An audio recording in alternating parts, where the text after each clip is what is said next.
বাংলাদেশের মহামান্য রাষ্ট্রপতি জনাব শাহাবুদ্দিন আহমেদকে বঙ্গভবন থেকে জোরপূর্বক উচ্ছেদ করে পদত্যাগ করাতে বাধ্য করবে। বাধ্য করাতে যদি কোনো বাধার মুখোমুখি হয় তাহলে প্রয়োজনে তাকে হত্যা করা হবে, এমন একটি ভয়ঙ্কর ষড়যন্ত্র গোয়েন্দা সংস্থার দৃষ্টিতে আসার ফলে ষড়যন্ত্রকারীরা এ যাত্রায় তাদের পরিকল্পনা সফল করতে পারেনি। বিস্ময়ের বিষয়, এত বড় একটা ভয়ঙ্কর ঘটনা গোয়েন্দা সংস্থার রিপোর্ট পাওয়ার পরেও বর্তমানে যারা ক্ষমতায় রয়েছেন তারা নিশ্চুপ রয়েছেন, তারা নির্বাক রয়েছেন। রাষ্ট্রপতি রাষ্ট্রের সর্বোচ্চ পদ এবং তিনি কিন্তু আইন অনুসারে নির্বাচিত রাষ্ট্রপ্রধান। হঠাৎ করে এসে প্রিয় দেশবাসী আসসালামু আলাইকুম এভাবে বসা কেউ নন। তাহলে তাকে মেয়াদ শেষ হবার পরে আর একটি নিয়মতান্ত্রিক নির্বাচনের মধ্য থেকে তার যিনি উত্তরাধিকারী আসবেন তার কাছে তিনি ক্ষমতা হস্তান্তর করে তিনি চলে যাবেন, এটাই হচ্ছে নিয়ম। এবং আমাদের দেশের সর্বোচ্চ আইন এই সংবিধান। এই সংবিধানে রাষ্ট্রপতিকে সর্বোচ্চ পদে অধিষ্ঠিত ব্যক্তি হিসাবে চিহ্নিত করা হয়েছে এবং এই সংবিধানে তাকে অনেক দায় থেকেও অব্যাহতি দেওয়া হয়েছে। আর এই সংবিধান সংরক্ষণ, সংবিধানকে রক্ষা করা, সাংবিধানিকভাবে রাষ্ট্র কাঠামোকে পরিচালনা করা, প্রয়োজনীয় নিয়োগ দেওয়া, এমনকি সরকারের নিয়োগ দেওয়া, সবকিছুই কিন্তু মহামান্য রাষ্ট্রপতির এখতিয়ার। বর্তমানে যারা ক্ষমতা দখল করে আছেন ডক্টর মোহাম্মদ ইউনূস, তারা অবৈধভাবে ক্ষমতা দখলকারী, কারণ আমাদের সংবিধানে কোথাও অনির্বাচিত ব্যক্তিদের দিয়ে সরকার গঠনের কোনো বিধান নাই। এতদা সত্ত্বেও তাদেরকে যে অ্যাপয়েন্টমেন্ট দেওয়া হয়েছে সেই অ্যাপয়েন্টমেন্টটা কিন্তু অর্থাৎ নিয়োগটাও কিন্তু মহামান্য রাষ্ট্রপতি দিয়েছেন। অর্থাৎ এখন যারা সরকারে আছেন দাবি করেন তাদের নিয়োগকর্তাও কিন্তু এই মহামান্য রাষ্ট্রপতি। রাষ্ট্রের গুরুত্বপূর্ণ সাংবিধানিক পদে যারা থাকেন তাদের নিয়োগকর্তাও কিন্তু মহামান্য রাষ্ট্রপতি। রাষ্ট্রপতি সরকারের ঊর্ধ্বে, তিনি রাষ্ট্রের প্রধান। এমন একটি সংবেদনশীল রাষ্ট্রের সর্বোচ্চ পদে অধিষ্ঠিত ব্যক্তিকে উচ্ছেদ করার জন্য ইতপূর্বে একবার কর্মসূচি নিয়ে বঙ্গভবনের সামনে একটা মব যায়। সেই মবকে আবার ফিরিয়ে আনে মবের আর একটা ফ্র্যাকশনের কিছু লোকেরা। এরপর আবার শহীদ মিনারে চিৎকার করে অনেককে শুনলাম এই রাষ্ট্রপতিকে কোনোভাবে রাখা যাবে না। নতুন নতুন গজিয়ে ওঠা পার্টির কোনো নেতা তো রাষ্ট্রপতিকে বিশ্রী ভাষায় গালিগালাজ করছেন, উচ্ছেদ করবেন ইত্যাদি ইত্যাদি। তাদের এই কৃতকর্ম, তাদের এই হুমকি, তাদের কর্মকাণ্ড এটা সম্পূর্ণরূপে বেআইনি। কিন্তু এই বেআইনি কর্মকাণ্ড প্রকাশ্যে হবার পরেও আইনানুগ প্রক্রিয়া সম্পূর্ণরূপে বন্ধ রেখেছে ক্ষমতা দখলকারী ইউনূস সরকার। অনেক বিশ্লেষকের বক্তব্য যে তারা কেন অ্যাকশনে যাবে, তারা নিজেরাই তো মব সৃষ্টির মধ্য থেকে ক্ষমতা দখল করেছে। এই উচ্ছৃঙ্খল জনতার বেআইনি কর্মকাণ্ডের সুবিধাভোগী তো তারা। তাদের উচ্ছৃঙ্খলতার কারণে শেখ হাসিনাকে স্থানান্তরিত হতে হয়েছে, তার ফলে রাষ্ট্র ক্ষমতা দখল করতে পেরেছেন তারা। কাজী এই মব ভায়োলেন্সের যারা বেনিফিশিয়ারি তারা কেন মব ভায়োলেন্সকে বন্ধ করবে, বরং এটাই তাদের মূল বাহিনী। এই বাহিনীর সাহায্যেই তারা প্রতিষ্ঠা পেয়েছে।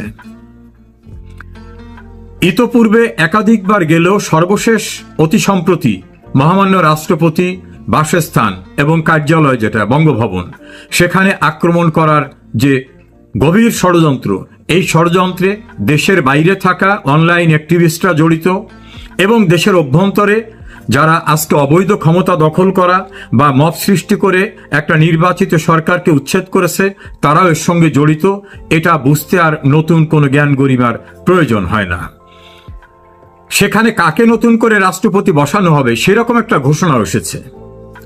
আর রাষ্ট্রপতি পদটাকে এরকম চাইলেই যে কেউ দখল করতে পারে? অতীতে এভাবে দখল হয়েছিল দুইজন সামরিক শাসক, জেনারেল জিয়াউর রহমান এবং জেনারেল এরশাদ, তার পূর্বে আবু সাইদ মোহাম্মদ সায়েম। এই তিনজন কিন্তু অনির্বাচিত ব্যক্তি হিসাবে রাষ্ট্র ক্ষমতা দখল করেছিলেন। কেউই কিন্তু খুব শান্তিপূর্ণভাবে বিদায় নিতে পারেননি এবং তাদের এই রাষ্ট্র ক্ষমতা দখলের এই প্রক্রিয়াটাকে আমাদের সর্বোচ্চ আদালত কিন্তু বেআইনি, চরদখল, জবরদখল, রাষ্ট্রদ্রোহিতা নানা নামে অভিহিত করে তাদের ওই সকল সময়ের কৃতকর্মকে বেআইনি ঘোষণা করেছেন। ফলে অবৈধভাবে রাষ্ট্রপতির পদ দখল করা বা সরকারের পদ দখল করা কোনো ব্যক্তিকে আমাদের দেশে আইন কিন্তু কখনো অ্যাপ্রুভ করে নাই, অনুমোদন দেয়নি। বর্তমানে যিনি সরকার প্রধান দাবি করেন তিনি সম্পূর্ণরূপে অবৈধ, কারণ আমাদের এই সংবিধানে কোথাও অনির্বাচিত ব্যক্তিকে সরকার গঠন করার কোনো এখতিয়ার দেওয়া হয়নি। সংবিধানের অনুচ্ছেদ 7(2) বলা হয়েছে যে এই সংবিধানের বিধিবিধানের পরিপন্থী কোনো আইন বা কোনো কিছু করা হলে যেটাই করা হবে সেটাকে বেআইনি হিসাবে গণ্য করা হবে। আর সংবিধানের 7(a) অনুচ্ছেদে বলা হয়েছে যদি কোনো ব্যক্তি এই সংবিধানের যে সকল অনুচ্ছেদ সেই অনুচ্ছেদের পরিপন্থীতে বেআইনিভাবে কোনো কিছু করতে চান, এই সংবিধানকে লঙ্ঘন করতে চান, সমর্থন করতে চান, অনুসমর্থন করতে চান বা লঙ্ঘনকারীকে কোনোভাবে স্বীকৃতি দেন, তাহলে তাদের কৃতকর্ম রাষ্ট্রদ্রোহিতার অপরাধ হিসাবে গণ্য হবে। সেই আঙ্গিকে যদি বলি তাহলে ডক্টর মোহাম্মদ ইউনূস এবং তার পারিষদবর্গ তারা এই সংবিধানের বিধিবিধান ভঙ্গ করেছেন। এটা ভঙ্গ করে তারা রাষ্ট্র ক্ষমতায়, কারণ এই সংবিধানকে স্থগিত করা হয়নি, এই সংবিধান বিদ্যমান, এই সংবিধান আইনে কার্যকর রয়েছে। আবার যারা এখন রাষ্ট্রপতিকে বেআইনিভাবে উচ্ছেদ করতে চান তারাও তো এই সংবিধানের বিধানের পরিপন্থী পরিকল্পনায়, কারণ রাষ্ট্রপতি একটা নির্বাচিত পদ, তার মেয়াদ শেষ হলে নতুন রাষ্ট্রপতি যিনি নির্বাচিত হবেন তিনি তার কাছে ক্ষমতা হস্তান্তর করবেন। এটাই আইন, এটাই রেওয়াজ। তাহলে আইনানিক প্রক্রিয়ার বাইরে গিয়ে, সংবিধানের বিধিবিধানের বাইরে গিয়ে মহামান্য রাষ্ট্রপতিকে যদি উচ্ছেদ করার চেষ্টা করা হয়, ষড়যন্ত্র করা হয়, পরিকল্পনা করা হয় এবং এটাকে কেউ সমর্থন, অনুসমর্থন দেন, তাহলে বিদ্যমান এই আইনের 7(a) অনুচ্ছেদ অনুযায়ী সেটা তো রাষ্ট্রদ্রোহিতার অপরাধ। তা রাষ্ট্রদ্রোহিতার অপরাধ তো অনেক বড় অপরাধ। এত বড় অপরাধ যারা করছে কিভাবে নির্বাক থাকছেন যারা রাষ্ট্র ক্ষমতা এখন দখল করে আছেন? নাকি ওই কথাই তাদের ক্ষেত্রে প্রযোজ্য যে একই প্রক্রিয়ায় তো আমরাও বসেছি, একই প্রক্রিয়ায় রাষ্ট্রপতিকে সরিয়ে দিয়ে লাগে আর একজনাকে ওখানে বসিয়ে দেব? তাদের উদ্দেশ্যে বলবো, ইতিহাসের দিকে তাকান, পেছনের দিক তাকান। অবৈধ উপায়ে ক্ষমতা দখলকারী জিয়াউর রহমান, জেনারেল এরশাদ এবং আবু সাদাত মোহাম্মদ সায়েমের আমলকে কিন্তু আইনানুগভাবে কোনো স্বীকৃতি দেওয়া হয় নাই। আমাদের আইনি প্রক্রিয়ায় তাদের কৃতকর্মকে অবৈধ বলা হয়েছে। কাজেই ভুলে যাবেন না যে এই ঘটনা ঘটিয়ে পরিত্রাণ পাওয়া যাবে। আমরা আরো লক্ষ্য করছি রাষ্ট্রপতিকে পছন্দ হয় না, এজন্য রাষ্ট্রের দীর্ঘদিনের রেওয়াজ, সরকারের দায়িত্বে যিনি থাকেন তিনি বিদেশ সফর করে ফিরে গিয়ে রাষ্ট্রপতিকে রিপোর্ট করতে হয়। ডক্টর মোহাম্মদ ইউনূস সেটা করেন না। বঙ্গভবনের অধিকাংশ অনুষ্ঠান থেকে তিনি এড়িয়ে থাকেন। এমনকি জাতীয় সকল অনুষ্ঠানে যেখানে রাষ্ট্রপতি যাবেন সে সকল অনুষ্ঠানে তাকে স্বাগত জানাবেন সরকার প্রধান। ইউনূসকে যদি আমরা যুক্তির খাতিরে সরকার প্রধানও বলি, আমরা অধিকাংশ ক্ষেত্রে দেখছি তিনি সেখানে অনুপস্থিত থাকেন অথবা মুখ এড়িয়ে অন্যদিকে থাকেন। এবং রাষ্ট্রীয় যে সকল অনুষ্ঠানে মহামান্য রাষ্ট্রপতি সর্বোচ্চ অগ্রাধিকার পাবে সেসব জায়গায়ও তাকে সে মূল্যায়ন করা হয় না। এমনকি ঈদের নামাজে জাতীয় ঈদগাহ ময়দানে রাষ্ট্রপতি দেশের অলংকারিক প্রধান হোক, রাষ্ট্রের প্রধান হোক, তিনি যান, তাকে নেওয়ার ব্যবস্থা না করে তাকে নিরাপত্তাহীন বাইতুল মোকাররমে নামাজ পড়ার জন্য পরামর্শ দেওয়া হয়। এ জাতীয় শিষ্টাচারহীন কর্মকাণ্ড আমরা লক্ষ্য করছি। উপদেষ্টাদের বক্তব্য, প্রধান উপদেষ্টার বক্তব্যে রাষ্ট্রপতি পদকে তুচ্ছ তাচ্ছিল্য করা হয়। এমনকি chief election commissioner, public service কমিশনের প্রধান বিচারপতি সহ বিভিন্ন ব্যক্তিরা তাদের সাংগঠনিক যে সাংবিধানিক দায়িত্বের জায়গা সে সংক্রান্ত বিষয় রাষ্ট্রপতির সঙ্গে দেখা করে মতামত দেন, তাদের বক্তব্য রাখেন। আমরা দেখছি এখন সেসব জায়গায় মাননীয় প্রধান বিচারপতি, চিফ ইলেকশন কমিশনার সহ অন্যান্যরা দেখা করেন প্রধান উপদেষ্টা ডক্টর মোহাম্মদ ইউনূসকে, যা নজিরবিহীন, ইতিহাসে জাতীয় কোনো ঘটনা ঘটেনি।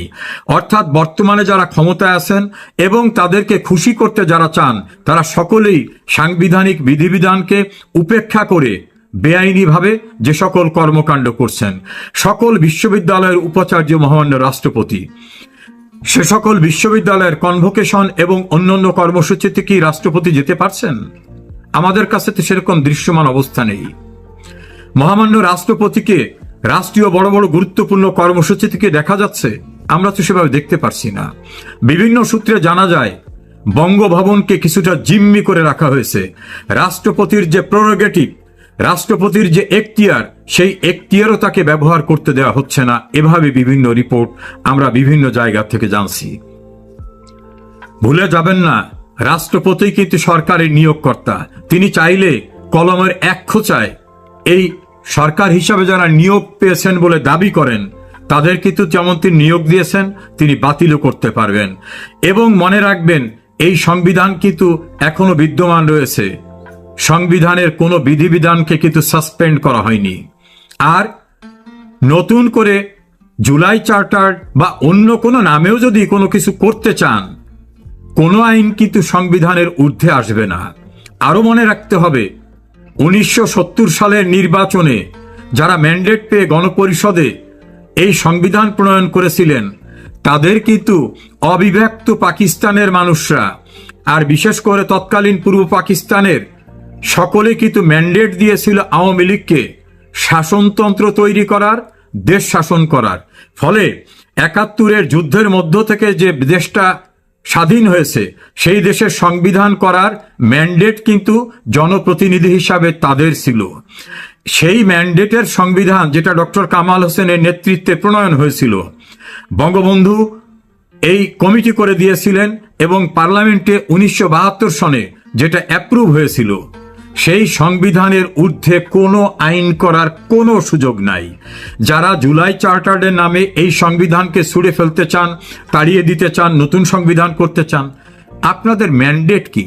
বাংলাদেশে 18 কোটি মানুষ, বঙ্গবন্ধুর নেতৃত্বের সরকার তো মানুষের ম্যান্ডেট নিয়ে সংবিধান করেছিল। আপনাদের ম্যান্ডেট কে দিয়েছে?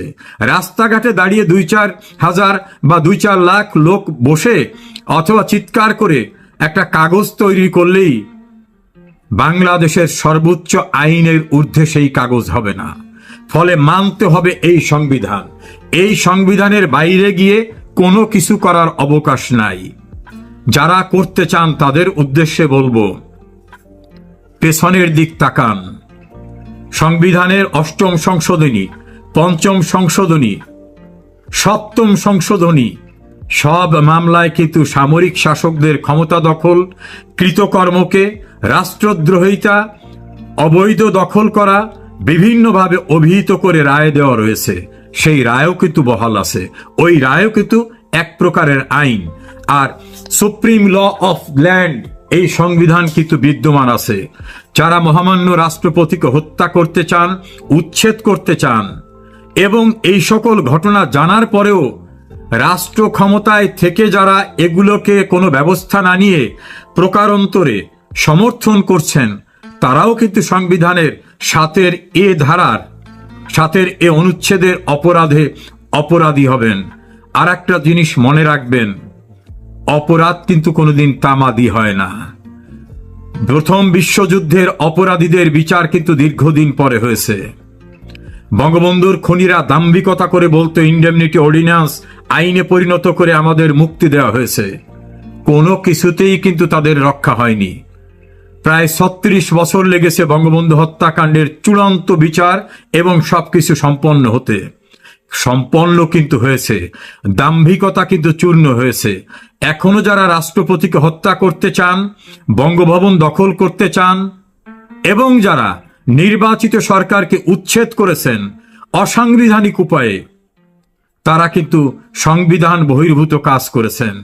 তাদের একজন ওস্তাদ আমেরিকান নাগরিক ডক্টর আলী রিয়াজ প্রকাশ্যে স্বীকার করেছেন, আমরা সবাই সংবিধান লঙ্ঘন করেছি।